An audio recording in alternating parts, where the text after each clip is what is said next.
जिनेंद्र। नमस्कार आप सभी को। मैं डॉक्टर निकिता बहुत बहुत स्वागत करती हूँ आपका मेरे इस यूट्यूब चैनल में। आज बात करेंगे हम वेरिकोसील के बारे में। वेरिकोसील एक कंडीशन है जो मेल्स में होती है।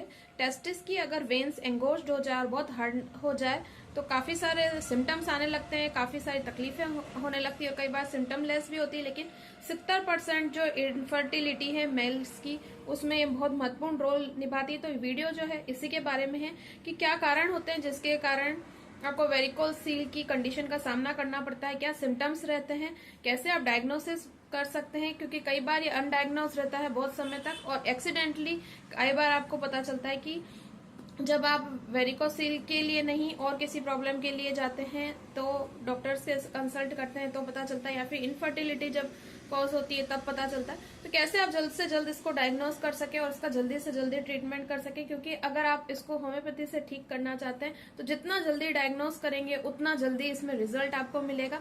जैसे जैसे देर होएगी, जितना ज्यादा पुराना केस होगा उसमें टाइम ज्यादा लग जाता है। तो रीजन यही है ये वीडियो बनाने का कि जल्द से जल्द आप इसको डायग्नोज करें और इफेक्टिव होम्योपैथिक मेडिसिन से इसको पूरी तरह से खत्म करें। तो वीडियो को स्टार्ट करने से पहले रिक्वेस्ट है कि अगर चैनल पे नए हैं और पहली बार वीडियो देख रहे हैं तो चैनल को जरूर सब्सक्राइब कीजिएगा, बेल आइकन पर जरूर क्लिक कीजिएगा ताकि आगे आने वाली वीडियोस की नोटिफिकेशंस आपको मिल सके और आप मेरे वीडियोस का लाभ ले सके। तो बात करते हैं वेरिकोसील की, सारी डिटेल में बात करते हैं ताकि आप इसको समझ सके आखिर क्या प्रॉब्लम है ये और इसका होम्योपैथी में ही इतना अच्छा ट्रीटमेंट क्यों है। बिना सर्जरी आप इसको कैसे पूरी तरह से ठीक कर सकते हैं और क्यों कर सकते हैं। तो वेरिकोसील जो है इसके अंदर क्या होता है कि आपकी जो टेस्टिस है उसके अंदर जो वेन्स है वो ब्लड ले जाने का काम करती है, आर्टरीज जो होती है वो ब्लड लाने का काम करती है। तो प्रॉब्लम यहाँ पे किस में आती है? वेन्स में, जो ब्लड को वापस ले जाने का काम कर रही है वहां पे। तो ये जो वेन्स होती हैं इनके वॉल्स क्या होते हैं, कहीं ना कहीं डिफेक्ट में आ जाते हैं, खराब हो जाते हैं, जिससे जो वेन्स का ब्लड प्रॉपरली पीछे की तरफ जाना चाहिए था, ऊपर की तरफ जाना चाहिए था, वो नहीं जा पाता है और वहीं भरा हुआ रह जाता है। कंडीशन क्या होती है फिर कि आपके जो वेन्स है वहां पे फुली फुली और एंगोर्ज्ड हो जाती है और बहुत सारे सिम्टम्स देने लगती है। तो यही कंडीशन जो होती है इसको हम वेरिकोसील बोलते हैं। ये इतनी इंपॉर्टेंट चीज इसलिए है, कई बार सिम्टम्स नहीं दिखते हैं लेकिन इंपॉर्टेंट इसलिए है क्योंकि 70% ये इनफर्टिलिटी के जो केसेस होते हैं उसमें ये कारण होता है। इसलिए बहुत ज्यादा इंपॉर्टेंट चीज है जिसको रूल आउट करना बहुत जरूरी है। अगर इनफर्टिलिटी से आप सफर कर रहे हैं, लो लिबिडो से अगर सफर कर रहे हैं, सेक्स में आपको इच्छा नहीं होती है, डिजायर नहीं होती है, टेस्टोस्टेरोन हार्मोन की कमी है इवन, तो भी ये चीज जो है वो रूल आउट करनी बहुत जरूरी है कि कहीं ये प्रॉब्लम तो नहीं। बात करते हैं किन लोगों में होती है। उन लोगों में ज्यादा होगी जिनको खड़ा रहने की ज्यादा कंडीशन रहती है, जैसे सिक्योरिटी गार्ड्स हुए या टीचर्स हुए या ऐसा जो कोई भी वर्क है जिसमें बहुत ज्यादा खड़ा रहना पड़ता है और आपकी जो वेन्स है, स्पेशली लेग्स की जो वेन्स है, ये नीचे की जो वेन्स है, उनको ग्रेविटी के अगेंस्ट काम करना पड़ता है, क्योंकि जो वेन्स का काम है वो ब्लड को हार्ट की तरफ ले जाना है और जो आर्टरीज है वो हार्ट से दूर ब्लड को ले जाती है। तो वेन्स जब हार्ट की तरफ ब्लड को ले जा रही होती है तो एक उनमें कुछ वॉल्स होते हैं जो प्रोटेक्ट करते हैं कि ब्लड जो है वो वापस नीचे की तरफ नहीं जाए। अब जो लोग ज्यादा खड़े रहते हैं उनका क्या होगा कि वो जो वॉल्स है उनको ज्यादा मेहनत करनी पड़ेगी और जो ब्लड है वो नीचे की तरफ जाने की कोशिश करेगा, वाल्व उनको वापस धक्का देंगे कि आप अपनी जगह पे जाओ, आपको ऊपर जाना है। तो उस कंडीशन में क्या होगा, जो वाल होगी उनकी हालत खराब हो जाती है। किन्हीं किन्हीं लोगों में ये जल्दी डेवलप हो जाता है और किन्हीं किन्हीं लोगों में थोड़ा सा लेट एज में होता है। लेकिन 15-20 से लेके 35 से 40 तक की एज ग्रुप में आपको ये कंडीशन देखने को ज्यादा मिलती है।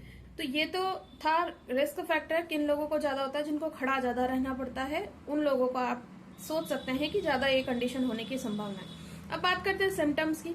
तो सिम्टम्स की अगर बात करें तो कुछ केसेस ऐसे होते हैं कि आपको कोई सिम्टम्स नहीं दिखाई देता है, ना पेन फील होता है, ना स्वेलिंग फील होती है, केवल जो आपकी नसें हैं वहां पे आपको हार्ड सी फील होगी या दिखेगी, उससे आप अंदाजा लगा सकते हैं कि वेरिकोसील की प्रॉब्लम है। किन्हीं किन्हीं लोगों में पेन होता है, स्वेलिंग होता है। अगर स्वेलिंग होती है या पेन होता है तो अधिकतर किस समय में होगा?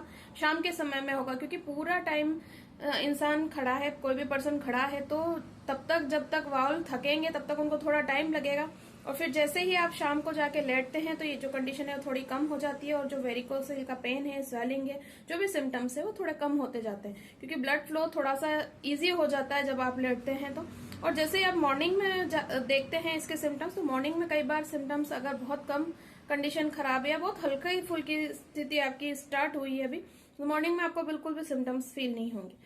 इवनिंग में, नाइट में ये सिम्टम्स आपको ज्यादा फील होता है, स्पेशली इवनिंग में बहुत ज्यादा फील होते हैं। जैसे जैसे आपका टाइम निकलता जाता है, थोड़ा लेटते हैं, धीरे धीरे ये सिम्टम्स जो है कम होने लग जाते हैं। इसके अलावा जो मुख्य सिम्टम्स हैं, ये तो आपको वेरिकोसिल के सिम्टम्स दिखेंगे। इसके अलावा क्या हो सकता है, अगर वेरिकोसिल ज्यादा है तो आपको लो लिबिडो हो सकती है, यानी कि सेक्स की इच्छा में कमी हो सकती है। टेस्टोस्टेरोन हार्मोन जो है उसका कमी हो सकती है। मेल इनफर्टिलिटी की कंडीशन का सामना करना पड़ सकता है, क्योंकि जो टेस्टिस है उसका मेन काम क्या है कि वहां पर आपके जो स्पर्म है वो काउंट जो होता है वो नॉर्मल होता है, या स्पर्म बनने की कंडीशन जो होती है वो सही बनी रहती है टेस्टिस में। लेकिन अगर ये ब्लड बहुत ज्यादा वहां पे भरा हुआ है एंगोर्ज्ड वेन से, तो स्पर्म क्वालिटी और क्वांटिटी दोनों पे इफेक्ट आ सकता है। स्पर्म की मोबिलिटी जो होती है उसमें डिफरेंस आ सकता है, और कहीं ना कहीं मेल इनफर्टिलिटी के साथ इम्पोर्टेंसी की कंडीशन भी आ सकती है। ये है कि जो टेस्टिस का आपका एरिया होता है वहां कहीं ना कहीं टेम्परेचर थोड़ा सा कम होता है, जिससे स्पर्म की जो क्वालिटी है और क्वांटिटी है और स्पर्म का जो प्रोडक्शन है वो अच्छे से हो सके। लेकिन जब ब्लड वहां पे भरा रहता है, एंगोज्ड वेन्स होती है, तो वहां का टेम्परेचर जो है थोड़ा बढ़ जाता है। उसकी वजह से ये सारी प्रॉब्लम होने लगती है कि स्पर्म काउंट जो है वो कम होने लगता है, क्वालिटी जो है वो डिक्रीज होने लगती है। तो ये सारा कारण होता है कि किस वजह से आपको ये सारे सिम्टम्स दिखाई देते हैं। करते हैं होम्योपैथिक मेडिसिन की कि होम्योपैथी मेडिसिन कैसे आपको मदद कर सकती है। होम्योपैथी में काफी सारी मेडिसिन हैं जो वेरिकोसिल को विदाउट सर्जरी ठीक कर सकती है, और सारी की सारी जो प्रॉब्लम्स आ रही है उसको रिवर्स कर सकती है। तो सिम्टम वाइज अगर आप इनका सिलेक्शन करते हैं तो बहुत ज्यादा अच्छे रिजल्ट मिलते हैं, क्योंकि अगर आप सिम्टम वाइज सिलेक्शन नहीं करेंगे तो रिजल्ट्स जो हैं वो वेरी कर सकते हैं। लेकिन एक मेडिसिन है जो सिम्टम सिमिलरिटी के अकॉर्डिंग नहीं भी लें आप तो भी आपको बहुत अच्छा रिजल्ट देगी, क्योंकि काफी सारी मेडिसिन का मिक्सचर है। इसका नाम है R42। ये काफी पॉपुलर मेडिसिन है वेरिकोसिल के ट्रीटमेंट में, और अधिकतर होम्योपैथी डॉक्टर्स इवन में भी ये मेडिसिन कहीं ना कहीं यूज करते ही हैं अगर किसी को भी वेरिकोसिल की प्रॉब्लम हो तो, क्योंकि इसके अंदर जो मेडिसिन हैं ये सारी वही मेडिसिन हैं जो अधिकतर वेरिकोसिल की कंडीशन में दी जाती है। तो सबसे पहली मेडिसिन है इसमें कैलकेरिया फ्लोर। कैलकेरिया फ्लोर क्या होता है, कहीं पे भी कड़ापन आ रहा होता है, सूजन आ रही होती है, तो वहाँ की बहुत अच्छी मेडिसिन है, इसलिए ये मेडिसिन इसके अंदर डाली गई है।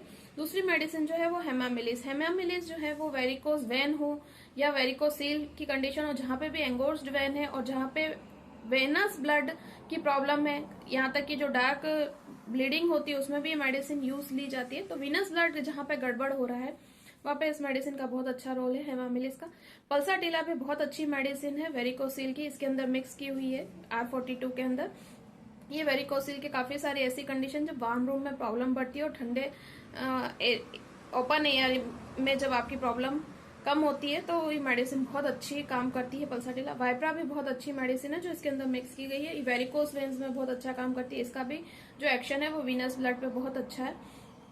इसके अलावा और मेडिसिन है इसके अंदर, इसका नाम है बेलाडोना। जब स्वेलिंग कहीं पे आ रही है, सूजन आ रही है, थ्रोपिंग टाइप का पेन है, तो बेलाडोना बहुत अच्छा काम करती है। ये मेडिसिन इसके अंदर मिक्स की हुई है R42 के अंदर। इसके अलावा इसमें एक और मेडिसिन डाली हुई है जिसका नाम है एस्क्यूलस हिप। जब बैकेक के साथ आपको पाइल्स होते हैं तब ये मेडिसिन बहुत अच्छा काम करती है। जब विनस एंगोर्जमेंट होता है तब इस मेडिसिन का बहुत अच्छा रोल है, इसलिए इस मेडिसिन को इसमें मिक्स किया गया है। वेरिकोस वेन्स में भी बहुत अच्छा काम करती है, इसका भी वेनस ब्लड पे बहुत अच्छा एक्शन है।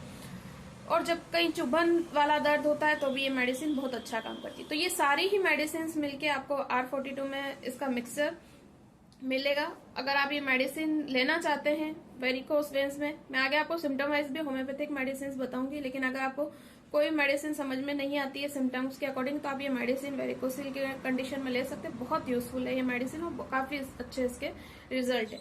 तो लेनी कैसे है, 15 बूंद आपको आधा कप पानी में सुबह दोपहर शाम करके लेनी है। गुनगुने पानी में भी ले सकते हैं, नॉर्मल रूम टेम्परेचर वाले पानी में भी आप इस मेडिसिन को ले सकते हैं, आपको काफी अच्छे रिजल्ट देगी। अब बात करते हैं ऐसे सिम्टोमेटिक मेडिसिन की जो आप लेकर वेरिकोस वेन की कंडीशन को पूरी तरह से खत्म कर सकते हैं। तो बात करते हैं अब हम ऐसी मेडिसिन की जो बहुत ज्यादा यूजफुल है अगर इंजरी के कारण आपको किसी भी तरह की प्रॉब्लम हुई है तो। उस मेडिसिन का नाम है अर्निका 30। अर्निका 30 आपको किस कंडीशन में लेनी है, जब आपको पहले पास्ट में कोई इंजरी हुई है तो उसकी वजह से आपको वेरिकोसिल डेवलप हुआ है ऐसा लगता है, या पर्टिकुलर इस एरिया में आपको इंजरी हुई है उसके बाद सारी आपको प्रॉब्लम्स आने लगी, तो 2-2 बूंद दिन में 3 बार सुबह दोपहर शाम करके आप ले सकते हैं। किसी भी तरह की पास्ट इंजरी की वजह से अगर आपको प्रॉब्लम स्टार्ट होती है तो अर्निका उसकी बहुत अच्छी मेडिसिन है। दूसरी जो मेडिसिन है उसका नाम है रस्टॉक्स 30। रस्टॉक्स 30 आपको किस कंडीशन में लेनी है? जब आपको मोच आई हो, स्प्रेन या स्ट्रेन या आपको खिंचाव जैसा दर्द महसूस हो रहा है, जो वेरिकोसील का बहुत टिपिकल सिम्टम है।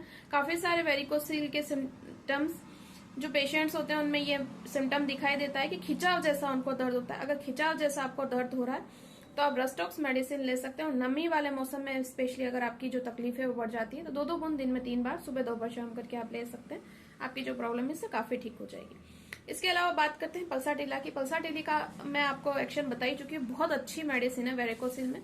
जब आपका जो स्वभाव है वो थोड़ा सेंसिटिव है, वार्म रूम में आपकी प्रॉब्लम बढ़ती है, बाहर आप जाते हैं ओपन एयर में तो आपको थोड़ा अच्छा फील होता है, इस तरह की अगर कंडीशन है, अब छोटी छोटी से जो वेदर टेम्परेचर चेंज होता है उससे आप जल्दी से इफेक्ट हो जाते हैं, सर्दी जुकाम या कोई भी प्रॉब्लम आपको बहुत जल्दी हो जाती है, डेलिकेट नेचर अगर आपका है तो ये मेडिसिन बहुत यूजफुल है। 2-2 बूंद दिन में 3 बार सुबह दोपहर शाम करके आप ये मेडिसिन पल्साटिला ले सकते हैं, आपको काफी राहत देगी। इसी तरह कैलकेरिया फ्लोर 6X और हेमामिलिस मदर टिंचर जो है ये भी बहुत अच्छी मेडिसिन है दोनों।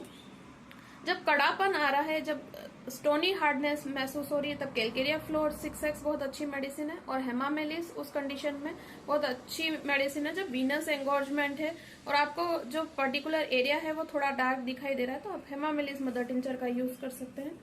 लेकेसिस 200 उस कंडीशन में आप यूज कर सकते हैं जब लेफ्ट साइड का आपको टेस्टिकुलर वेरिकोसील है, क्योंकि जो अधिकतर केसेस होते हैं वेरिकोसील के, अधिकतर लेफ्ट साइडेड टेस्टिस ज्यादा प्रॉब्लमेटिक होता है। लेफ्ट टेस्टिकुलर वेरिकोसिल ज्यादा बड़ा हुआ होता है, दोनों साइड का भी हो सकता है, एक साइड का भी हो सकता है, लेकिन लेफ्ट ज्यादा प्रोमिनेंट अगर है तो आप ये लेकेसिस ले सकते हैं। और पर्टिकुलर जो एरिया होता है वो थोड़ा डार्क हो जाता है और जो पर्सन है उसको बिल्कुल भी टाइट क्लोथिंग बर्दाश्त नहीं होती है, क्योंकि जो वेरिकोसील्स हैं अधिकतर टाइट क्लोथिंग की वजह से भी हो जाते हैं। जहाँ पे बहुत ज्यादा टाइट अंडरवियर पहननी है या बहुत ज्यादा टाइट क्लोथिंग, बहुत ज्यादा टाइट जींस आप रेगुलर बहुत टाइम तक पहन रहे तो उस वजह से भी डेवलप हो जाता है। लेकिन इस कंडीशन में क्या होता है, पर्सन को अब ये बिल्कुल सहन नहीं होता है कि वो टाइट क्लोथिंग पहने, तो लेकेसिस बहुत अच्छी मेडिसिन है। इसके अलावा थूजा 200 भी बहुत अच्छी मेडिसिन है वेरिकोसिल की कंडीशन में। जब आपको वेन्स है जो है वो स्टोनी हार्डनेस दिख रही है, उभरी उभरी हुई सी दिख रही है, ऐसा लग रहा है कि जैसे कोई ओवर ग्रोथ हो रही है, इस तरह की कंडीशन अगर है तो थूजा 200 बहुत अच्छी मेडिसिन है। 2-2 बूंद दिन में 3 बार सुबह दोपहर शाम करके अगर आप लेते हैं तो वेरिकोसिल की इस तरह की कंडीशन में आपको काफी राहत मिलती है। कास्ट उस कंडीशन में बहुत अच्छी मेडिसिन है। मदर टिंचर में इसको आप यूज कर सकते हैं जब इंपॉर्टेंसी डेवलप हो रही है वेरिकोसिल की कंडीशन में, तो ये बहुत अच्छी मेडिसिन है। सेक्सुअल डिजायर भी कम है और इंपॉर्टेंसी भी डेवलप हो चुकी है तो ये मेडिसिन बहुत अच्छा काम करती है। 10-10 बूंद आधा कप पानी में सुबह दोपहर शाम करके आप इस मेडिसिन को ले सकते हैं और प्रॉब्लम से निजात पा सकते हैं। कास्ट उस कंडीशन में बहुत अच्छी मेडिसिन है। मदर टिंचर में इसको आप यूज कर सकते हैं जब इंपॉर्टेंसी डेवलप हो रही है वेरिकोसिल की कंडीशन में, तो ये बहुत अच्छी मेडिसिन है। सेक्सुअल डिजायर भी कम है और इंपॉर्टेंसी भी डेवलप हो चुकी है तो मेडिसिन बहुत अच्छा काम करती है। 10-10 बूंद आधा कप पानी में सुबह दोपहर शाम करके आप इस मेडिसिन को ले सकते हैं और प्रॉब्लम से निजात पा सकते हैं।